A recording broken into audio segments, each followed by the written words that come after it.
Postpartum is forever. I don't know how many times we have to say that, but you do not have to live in pain. So with cesareans, it tends to be harder for women to recruit their transverse abdominals. Oh, say that one more time. And then for some reason, we just expect that those muscles are going to snap back and know what to do. How do I say this? I feel like America doesn't like women. It is estimated that 3 out of 4 postpartum women will experience pelvic floor dysfunction, yet the condition continues to make many feel isolated. Pelvic floor physical therapists remain the key yet often underutilized specialty that can help resolve many pelvic floor issues. Our special guest today shares the most common type of pelvic floor dysfunction experienced postpartum, the differences in C-section versus vaginal deliveries on the pelvic floor, and how to maneuver through the healthcare system to receive the care you deserve. We thank you for watching, and once again, don't forget to do what? Click subscribe. So it's very often that in many other countries, women are actually given the opportunity to go see a pelvic floor therapist. However, in the United States, this is not so common. And the question is, are we missing the opportunity to really intervene and improve the quality of life of women and also even their postpartum experiences by addressing issues dealing with the pelvic floor? So I am so excited. Today we have Dr. Kristen Merchant, who is hopping on the virtual couch with us today. Dr. Kristen Merchant is the owner of Sacred Physical Therapy and Birth Services, and we are so excited to have some insight on this particular issue. Hi, Dr. Merchant. Thank you so much for joining us. Thank you for having me. Thank you. So I have been in my own practice, I have noticed that there are a number of musculoskeletal issues, especially specifically pelvic floor issues that come up during pregnancy. Now, you have sort of specialized in this particular field. What made you develop an interest in focusing on this particular area? So in PT school, I was introduced to the APTA's women's certification specialty, which kind of got me into doing a little bit of research on pelvic floor therapy and how it can help people in pregnancy and postpartum. One of my clinical instructors did a talk at a local hospital, and at the end of her presentation, it was a little grim, but she had a tombstone that basically said no woman should pee her pants when she laughs or cries or sneezes or any of those things, like basically saying she would die on this hill. And that stuck with me. But it gets the message across, that's for sure. It got the message across. It wasn't until I had my first son, I have 2 boys, 7 years ago. Boy, mom, And my own experience and recovery postpartum, it's like, I see where the gap is. I see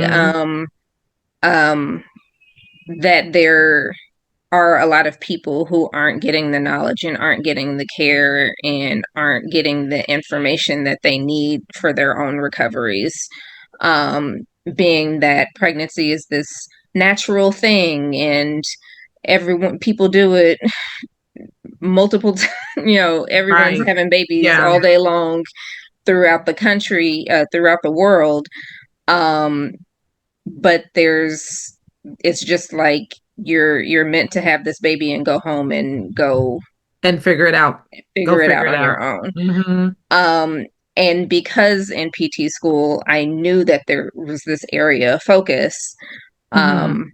Once I experienced that gap myself, I said, okay, this is something that I want to dive into. And so that's when I really kind of put all my eggs in the basket and went full throttle with getting all the continuing education so that I could do it on my own. That's pretty awesome that you recognized the gap in healthcare and then decided that you're going to fill that gap and do your part to help women. Now, what type of concerns or what type of issues come up as a result of pregnancy when it comes to the pelvic floor? So people experience urinary incontinence when they never had urinary incontinence. They're experiencing fecal incontinence. They've never had fecal incontinence. Um, Increase back pain, uh, increased uh, pelvic pain, hip pain, sciatic pain, pain with sex, just pain in general. Also during pregnancy, they're having just instability in their joints due to hormones and due to muscle imbalances. And so then you see the compensations that happen when they're walking, or how hard it is for them to get in and out of bed or get up and Mm-hmm. down from a chair. Um, so all of that works together and is all a part of the same. They're all symptoms of the same condition. That's interesting. You know what I found over the years is, including among women, and moms specifically, is that there is oftentimes the attitude of par for the course, right? And so that back pain is just par for the course. I'm pregnant, so of course I'm going to have back pain. Of course I'm going to have pelvic pain. Of course I'm not going to be able to walk. Of course sitting up is going to be hard. And no one addresses those issues. It's kind of like, and also from the professional standpoint, a lot of clinicians kind of go, yeah, you're pregnant, and so take some Tylenol and go home and hope that it gets better when you give birth, and just look forward to that giving birth due date, and after that you'll be released from this back pain and life will get better again. Hopefully. Hopefully, right? And but there's an assumption that it will, and that I'm Right. glad you said hopefully. There's oftentimes an assumption that it will get better. So some people will ask, well, why should I get therapy for the back pain if it's part of the pregnancy? Isn't that just, par for the course? Shouldn't I just accept it and deal with it, and then life will get better? But it doesn't have to be that way. You don't have to have back pain during pregnancy. You don't have to have pelvic pain during pregnancy. You don't have to have hip pain during pregnancy. All of those things can be treated. We can work on strengthening the muscles to help support those joints to create that balance so that you don't have the pain. Why do we like that? Like, why do we accept pain? Like, why do you think that we are underestimating or under treating these particular pain issues? Is it more on the professional side? Is it on the public side? Is it on both? Why is there such a lacking in this area? I think it's a combination. I think on the public side, there's this lack of information, readily available information, that you don't have to suffer. You don't have to have pain. Um, and people don't get that information, just like people, Mm. when I see clients and they're leaking urine and they say, well, my mom leaked urine and my sisters have babies and they leak urine, and it's just a part of it. It's just something that happens. And it's like, but it doesn't have to. Just because it's happened to other people and they never did anything about it doesn't mean that you don't have to do something about it. So there's that lack of information there, that there is something that you can do on that end. And then also, I think in general, on the medicine side of it, is that with, um, how do I say this? I feel like America doesn't like women. Listen, you don't have to convince me of that statement. And so, because of that, I feel like they just withhold resources, and it's just I mean, when I think about twilight sleep that was Hmm. done for childbirth in the 20s and 40s and even 60s, where it was kind of phasing out, and it's like, why would you do this to someone Right. if Right. you actually cared about their well-being?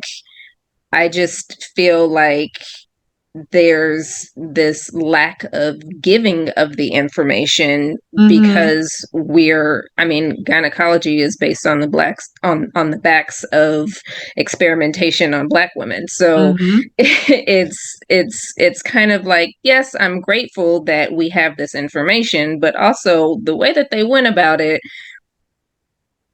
Right. it gives off that they don't truly care. Yes, And if they don't completely truly care, then dehumanizing. you're not going to give the information to people to allow them to get better. Right. Listen, I am glad that you went there because I'm totally glad that you went there because I do agree that it does feel like America doesn't like women. I mean, that's a whole thesis in of itself.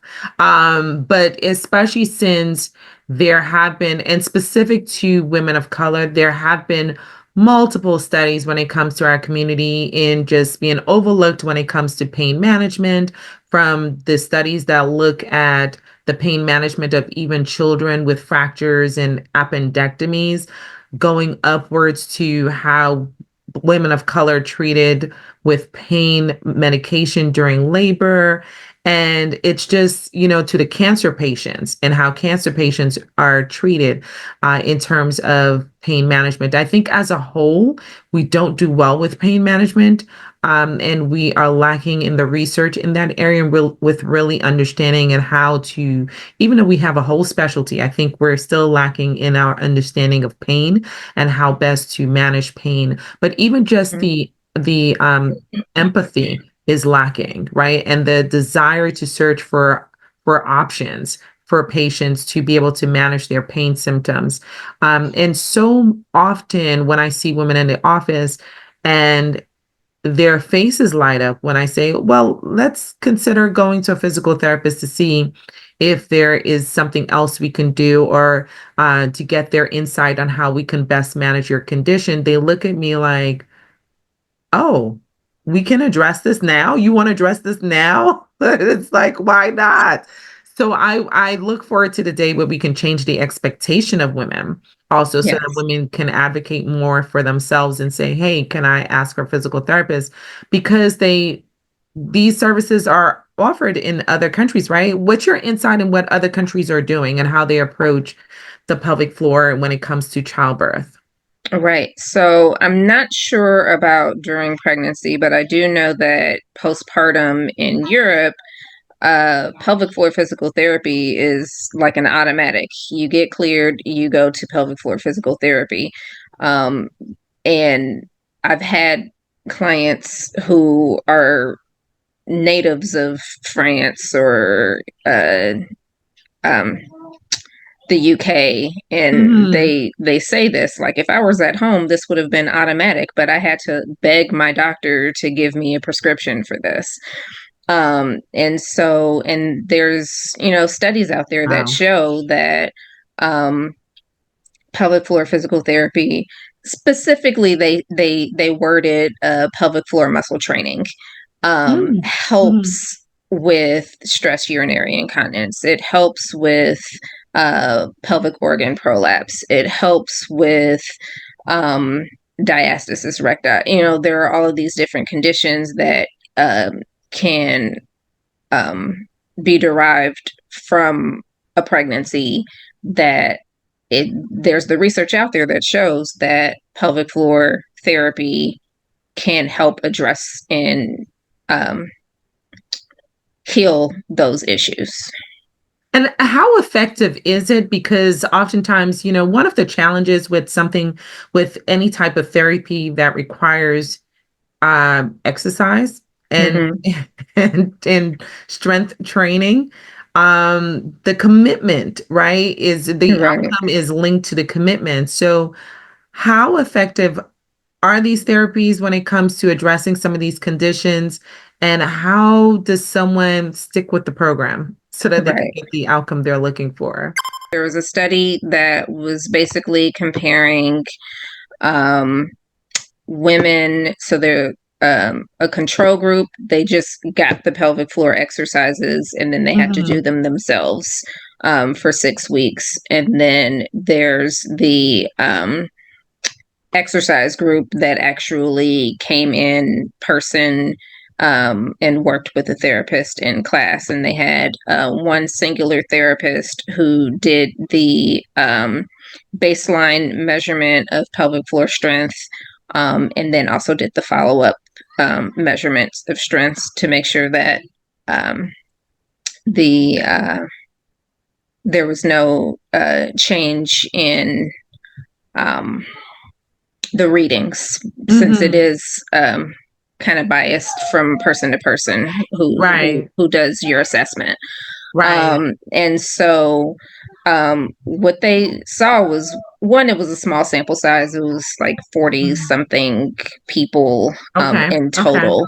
Okay. Um, We but appreciate the mentioning of sample size on this right. platform. Uh-huh. But of that 40 something people Mhm. for the 6 weeks, all of them reported that they had done the exercises as they were supposed to do, whether it was their home exercise program by themselves or Mhm. in clinic with the therapist. And um, they noticed that there was improvements in both groups.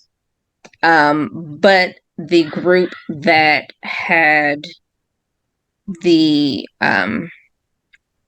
in-person support Mhm. did like 2 points better than Okay. the group that did it on their own. What wasn't what was Uh-huh. not mentioned Mhm. was if they were trained on how to do those exercises before they gave them um, Oh, the homework. as as homework, right? Okay. Because if I tell someone to do a Kegel Mhm. and I just say squeeze your pelvic floor muscles, I don't know if you're actually squeezing your pelvic floor muscles. Right. Right. And I can co-sign that. Absolutely. Right.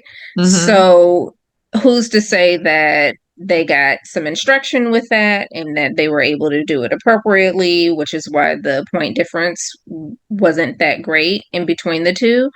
Um, or whether they didn't and they were just kind of able to fill it out, which is why maybe it was a little bit less.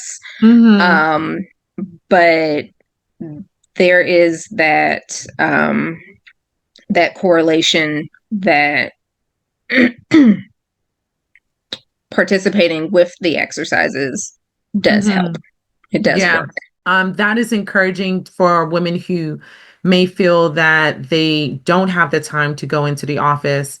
The fact that they can get some improvement by just doing some work on their own, even if they have an initial assessment in the office, so that they receive that initial instructions on how to properly do the exercise. And I will definitely tell you, there are lots of women who do not know how to locate their pelvic floor muscles, and oftentimes, especially in the postpartum period, where things are, not how they used to be, and you're still trying to figure out the sensation of different areas of your body. It's very challenging to locate those pelvic floor muscles to give an adequate squeeze, um, Mm-hmm. and to then be able to do a muscle strengthening program. And the other reason why I think it is super helpful, and perhaps more OBGYNs, more generalists should assess for these things, is because sometimes you have patients who say that they don't have the time to see a therapist, but do want some type of help, and they are willing to do the home exercise training program. But sometimes when I examine them in their office, their muscles are very tense already. And part of the apprehension for me to have those patients do a muscle strengthening program when they're already having some type of pelvic floor dysfunction, whether with evacuation of their stool or voiding properly, to Mm-hmm. then have them do a strengthening program with already overtense muscles that aren't relaxing can lead to more dysfunction of the Exactly. pelvic floor organs. And so Mm-hmm. my personal opinion is just send everyone to the pelvic floor therapist, let you guys do the assessment, and then decide from there with the patient what's the best program for them. Right. One of the things that I've noticed is I think as a public, we underestimate the trauma that happens during childbirth. Like that baby is stretching everything. Okay. Mm-hmm. And then, if you think about the same type of force intensity on any other muscles in the body, a lot of people may not recover at all, right? But yet we expect that women will undergo childbirth, especially those, but not exclusively those who have vaginal deliveries, and understand the trauma of just the weight of the baby on the pelvis, and then the Yep. trauma of the stretching force that happens during childbirth. And then for some reason, we just expect that those muscles are going to snap back and know what to do.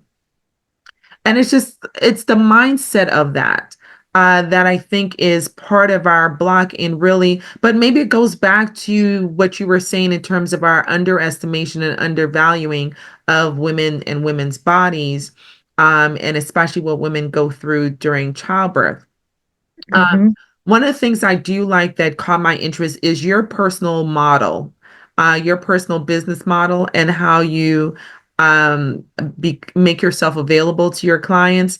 So tell me a little bit about that and what led to the decision to provide those types of services.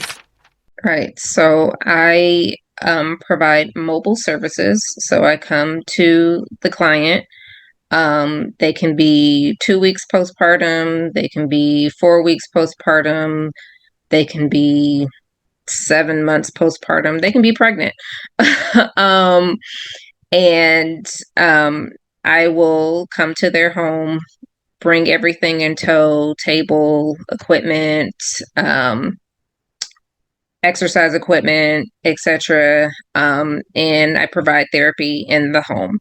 And I chose to do that because when I was working in the clinic, there were a lot of, and the clinic was like 95% prenatal postpartum clientele. And so there were a lot of women who would cancel their appointment because of childcare, because their kid got sick, because they didn't want to get sick, because they couldn't find their keys. There were so many different barriers. And we offered virtual services, and I still offer virtual services. But some people want to be touched. They don't feel comfortable in assessing themselves. They don't feel comfortable in touching their scars. And so it's important that I'm still able to provide that in-person care. And so I decided to open up my own business where I'm able to then go to them. Um, they call me, and especially if they're like really early postpartum, I try to, if you call me on Monday, I'm trying to get to you before Friday. I'm trying to make sure that there's a way that I'm seeing you as soon as possible. How early can women be seen, especially if So, they have like obstetrical repairs? right. So I can do anything externally from the day that you deliver. um, Oh, but hmm. internally, I'm going to wait until you've gotten that 6 week clearance from your OB-GYN or midwife or whomever it may be, just because I don't want to introduce any infection while that cervix is still open. Yeah, yeah, I totally get that. That makes sense. Hmm. I'm glad that you mentioned that you can still have some therapeutic treatments externally, and it doesn't always have to be internally in the beginning. Hmm. What's the unique perspective for C-section patients? Anything that, because oftentimes people think, oh, if they had a C-section, then it's they are unlikely to have pelvic floor dysfunction, and that's a myth. But are there other unique things that someone who has a C-section may have additional types of services? Mhm. So with cesareans, it tends to be harder for women to recruit their transverse abdominals, that those deep abdominal muscles that kind of work in conjunction with the pelvic floor.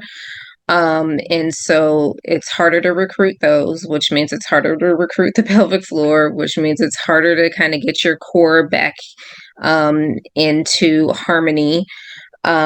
If you combine that with your rib cage flaring out during pregnancy, the diaphragm moving out of place, it's just this whole conundrum of dysfunction that can lead to incontinence or constipation, or whichever way the pole wants to go for you. So cesareans do not absolve you of pelvic floor dysfunction. And actually, you kind of have more of it. Not more of it, but Right, you I'm have just more issues. you can have more issues. They may not be the same issues that you would have from a vaginal delivery, but you could definitely have more issues. I'm thinking about constipation and the pain medication that's given to help with the pain from the incision, and so those narcotics are normally constipating, and then you combine that with that dysfunction that's Hmm. already there, and it can be very difficult for women post cesarean with that. Um, Yeah. yeah. No, you're absolutely right. And a lot of people forget just, again, the traumatic injuries that are intentional to be able to deliver a baby through via C-section, because we're really like pulling those muscles apart or retracting or stretching them. And even just the impact of doing that can alter how the pelvic floor and deep abdominal muscles work. A lot of people don't realize that they work in sync. Mhm. So if your abdominal muscles are dysfunctional, it's going to impact your pelvic floor, and a lot of people don't realize that. So thank you for emphasizing that particular point. If someone have a pre-existing pelvic floor dysfunction, is there a benefit to just even preemptively resuming some type of pelvic floor therapy at the start of their pregnancy? Absolutely. When you think about prehab that people get when they have a knee replacement or hip replacement, or any other type of orthopedic surgery, you do therapy before the surgery so that those muscles can get stronger, and so that you can build that muscle memory that makes it easier for those muscles to turn back on So, after you've had the procedure. The same thing with pregnancy. You do the exercises. You work on your breath. You work on making sure that your muscles are able to lengthen and relax appropriately. You work on that coordination so that they can contract when they need to contract, and relax when they need to relax. Um, and then you have the baby, and then you still need to recover, but it's that much easier for you to recover because you have that muscle memory happening, where they're able to do the things a lot quicker than if you're starting from scratch postpartum. do you think that we underutilize physical therapists when it comes to preparing for childbirth? Beyond, I know you're a doula, also you shared, but even beyond doula services, I know some chiropractors also provide services in preparation for childbirth. How can we utilize a pelvic floor physical therapist in terms of even preparing for childbirth and making it less traumatic, or just improving a mom's ability to tolerate labor, to push the baby out? And is there an opportunity to utilize your services prior to childbirth especially in terms of insurance carriers? Is that something that they would currently cover? I definitely think physical therapy is underutilized in terms of that. Um, because if you're looking at insurance coverage, you're basically saying, well, there's nothing wrong yet, but um, because we know this is going to happen, let's try Mhm. and get the ball going beforehand. And so it can be a little difficult. I know that when I did accept insurance, um, I had to be very creative with um, uh, codes and how I was going to bill it to ensure that It's a um, challenge. it it could be covered. Hmm. But if you look at it, pregnancy, so physical therapy examinations are split into low complexity, moderate complexity, and high complexity. If you look at a pregnant person, they're automatic without anything else going on in their body. They're automatically at a moderate complexity. They're they have a change in gravity, a center of gravity. They have an increase in joint laxity. They have muscle dysfunction, imbalances going on.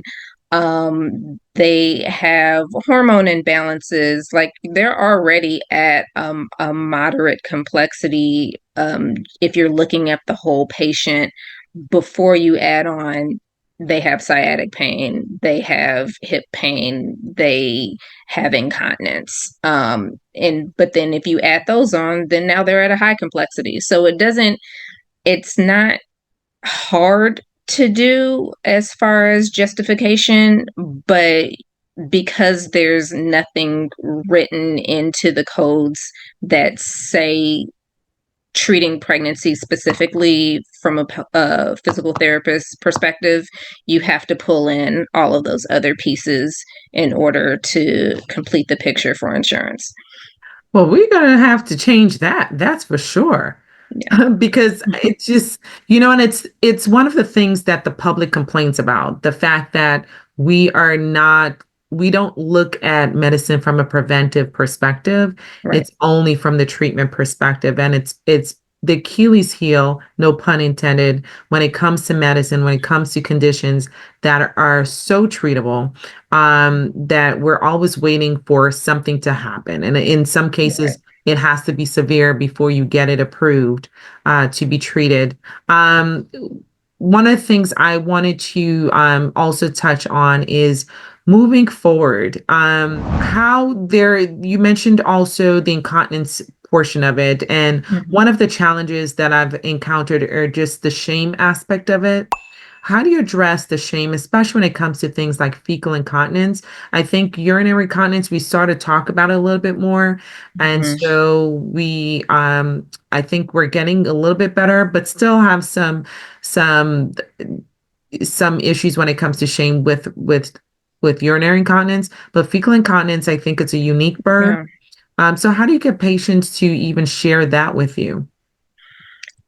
Honestly, the people who are coming to see me are not shy about sharing that because by the time they're seeing me, they're ready for help. So that's not really a barrier once they get to me. Um, What about the women who you're not seeing because likely they don't want to yeah, disclose that? right. I would say that's something that no one should have to bear, that you shouldn't. What did they say? Closed mouths don't get fed. Um, if you don't tell anyone, then you're never going to reach the point of being able to get the help that you need.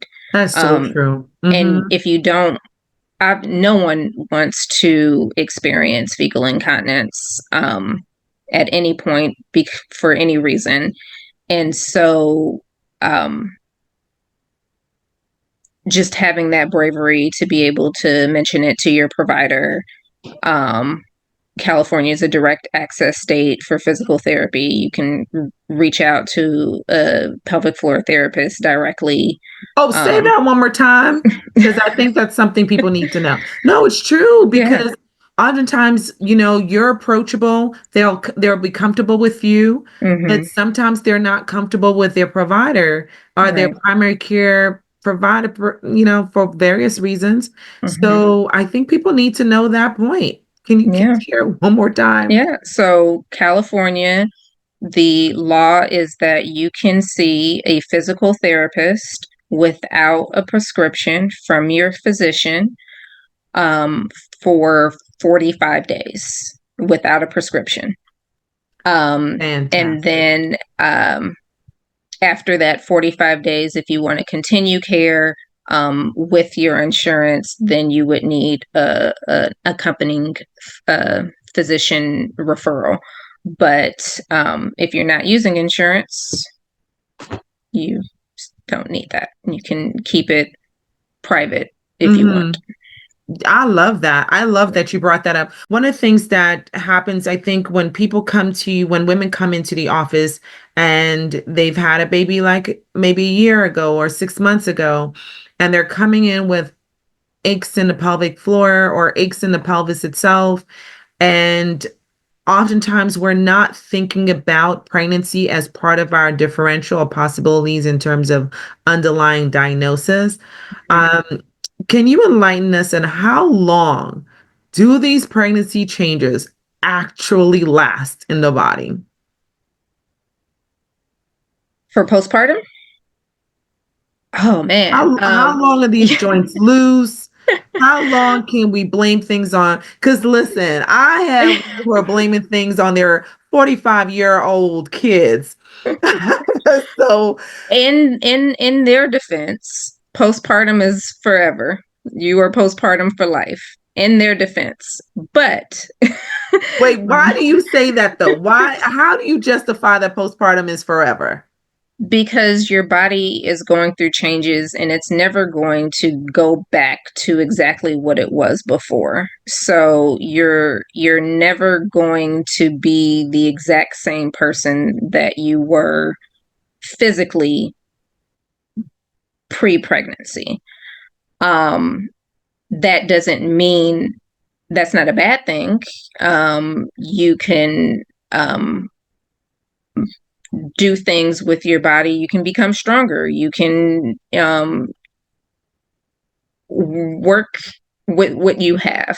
Hmm. Um, but in terms of like the relaxin in your body, the hormonal changes, um, between 6 months to 2 years is when that starts to normalize. So I'm so glad you clarified that, and thank you for clarifying that timeline because I think oftentimes everyone, not just the clinicians, but also the public, when women think of certain types of symptoms, they're not including their childbirth as part of the possibilities for why they may have issues walking, or why they're still having some pelvic soreness and pain, or why they're having pain with intercourse. It's just not something that they consider, but the changes last forever. And if you're breastfeeding, it lasts longer. See that part. What part lasts longer though? The the hormones don't rebalance until after you're done breastfeeding. So if you're still breastfeeding, you're still going to have some level of relaxin in your system. See, look at that. Look at that. I'm glad you highlighted that because I'm like, Yeah. wait, tell me more. Tell me more. But it's so true. And I'm glad that we're having this discussion because, like you said, I think it's one thing to bring hope. And that's what I think you're doing for women is you're bringing hope to them because there are women out there who are having pain in their backs, who are having pain in their pelvic floor. And for whatever reason, they don't either think they deserve to be treated or that there is treatment that can actually help them and help that pain to go away. And so I love the fact that a lot of things that you're sharing kind of seem to have this underlying theme of it can be addressed, it can be treated, we can prevent it. There is hope when it comes to your pelvic floor. You do not have to live with pain. I don't know how many times we have to say that, but you do not have to live in pain. Exactly. And so I'm happy that we're kind of making a lot of things clear. And if Dr. Merchant, if people want to tap into your services, first, let me ask you, do you provide packages for people who want to gift a family member or friend who's currently pregnant? Because I'm into looking at really functional, valuable baby shower gifts. Yeah, yeah. So, I do, I can offer packages. Let me word it in that way. I can offer packages. So, BE, her, village, baby registry. And they offer the ability for people to go on and purchase physical therapy, doula, um, lactation services, midwifery care, just all of the things that are supporting the woman in their journey of pregnancy and postpartum. Instead of buying a $300 stroller, you can put money towards one of those services. So I'm listed on there Mm, as a service that can be purchased that is for fantastic. That for is women. truly, Yeah. truly fantastic. I love it. And if they wanted to contact you directly, how would they find you? Um, Sacral, SACRALPT.com, or at Sacral PT on Instagram, and what's the other one? Threads. 'Cause I can't keep up with them. So you're on Threads too. Ooh, you're a step ahead of me. I like Threads is like story time. I like Threads. Okay. I may eventually, I can't give them any more time. Yeah. Like all these platforms just take up so much time, but it's good that they can find you on multiple places because that Hmm. helps because your service is so valuable. If for those who may be living in other states, are there websites and places they can go to find therapists like yourself? Yes. There is the Woman of Color Pelvic Floor PT Directory, and it is women of color pelvic floor physical therapist throughout the country, and some other countries are on there as well. So wherever you are, you can find someone who's close to you to be able to help you out. Listen, that's a gold right there. That is a pearl right there. Yeah. And certainly we have been focusing on pregnancies, but as we know, we go through a variety of phases throughout womanhood. And for Mhm. those who may be in the menopausal time period, Mhm. our phase of life, and you too are experiencing changes in your pelvic floor, or changes in the function of your pelvic organs, whether it's from pain to incontinence to frequency of stool or urination. You too can check out the pelvic floor therapist in your area. So make sure that you don't miss the opportunity that you get treated as well. And that being said, I'm Dr. T, the hand behind the handle of Healthy Bump Club right here on YouTube, and Healthy Bump Club also on Fanbase because you know that, support our own. And don't forget to check us out also on Instagram at healthybump.club. We thank you guys for watching. Make sure you post a comment in the bottom. Let us know what you feel about pelvic floor therapy. And if you need any resources, we'll get that right to you. We thank you guys for watching, and we'll see you guys when? The next episode. And this is Dr. T. Just a friendly reminder, don't forget to comment, like, and share. And go ahead, why not? Click that subscribe button. Help us to get to the next 1,000 subscribers. We thank you guys for supporting.